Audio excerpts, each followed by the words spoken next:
My name is Caitlin McDevitt. Thank you for coming to the Living Room Show. Pause for laughter. I just lived in a group house that had a living room that was extremely conducive. It was a huge living room. I lived with like 5 other people. And I was kind of like, this would be like really fun to just like do a comedy show in my living room. The first show it was a lot of like our friends, coworkers, our network, people in our neighborhood. And then as we kind of grew, that was when we sort of found like our own audience. And it makes it a really like fun, warm place to show up to work sometimes. Yes. Was anyone else deeply traumatized by the game Heads Up 7-Up as a child? Yeah. I think DC attracts a specific type of person. I don't know what my teacher was doing that she was... Sorry, if you don't remember, you put your head down and then your thumb up and then a child would touch your thumb. And then you had to identify that child later. And I don't know if this is about like a metaphor for abuse or like, I don't know what they were trying to tell us. 7 media corporations run all of America. Like what? I don't know what the 7s mean. I don't know.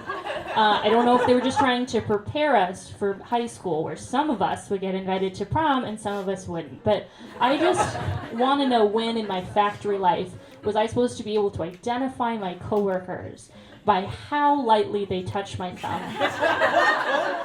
Or was it to get us to all learn how to cheat, right? Because we all stared at the shoes and then went home with a crippling self-identity crisis of why Michelle didn't pick us if we were friends earlier that day, and now we're not friends anymore.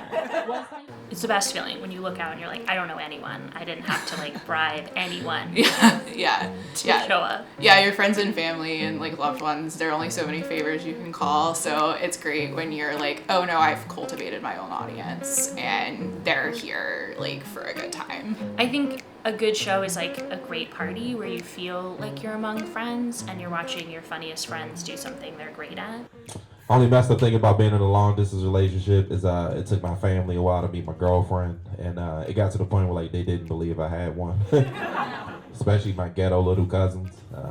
Every family event, I would talk about it, I'm saying, oh man, I can't wait for y'all to meet my girl. Y'all gonna love her, man. She cool, she dope, she funny. And he was like, hey man, you keep talking about this girl, I think you gay. I'm like, what? Cause man, you ain't showed us a picture of her. Show us a picture of your girlfriend. Let's see what she look like. And I'm like, why do y'all need to see a picture of my girlfriend? What's going on? And they was like, oh, we want to see if she like got a nice butt, what her booty look like, what she look like in clothes. And I'm like, look, man, y'all too young to understand this. But the older you get, it's not about a person's looks. You know what I'm saying? You want to find somebody in life that's good for your soul, that's good for your spirit, that adds value to your life. And one of my little ghetto little cousins stood up at the cookout and was like, Lord Keith, if your girlfriend ugly, just say that then. Just be proud about your ugly girlfriend. We understand. But I love to see a lineup. I love seeing lineups that are like 50-50. You don't see that a lot. And we've never like marketed this show as like, oh, like this is a show where you're gonna see like more diversity. We're not doing that. We're just like, this is a comedy show and this is how we think a comedy show should look. And we don't need to explain it. I went to private school, so I had a lot of friends that looked like you all, okay? And you know what? Being the only black girl in a group of white girls is very different, because no matter what black man walks in, y'all give a quick little look. You think he's cute? I'm like, what? Does that? Or this one's my favorite. You think he has weed? I'm like, what the hell? That's my dad. And yes, you told me you wanted a gram, so I texted him to come meet us at the bar. Right? I was home recently, so my mom was giving me some relationship advice. I think moms giving relationship advice is always kind of interesting because they'll always hold up their own relationships as proof they know what they're doing. And it's like, all right, but like, you're also with a loser. Like, my dad doesn't drink, which is great. I don't want him to start.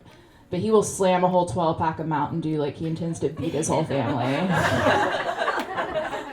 like I never like wanted to have a party or something. I was scared no one would like come. So the fact that like I was such a nerd, but the fact that like people really want to come to our show, like very cool. even as an adult, extremely cool. Are we a dating crowd? Stony silence. That's what I love about this city.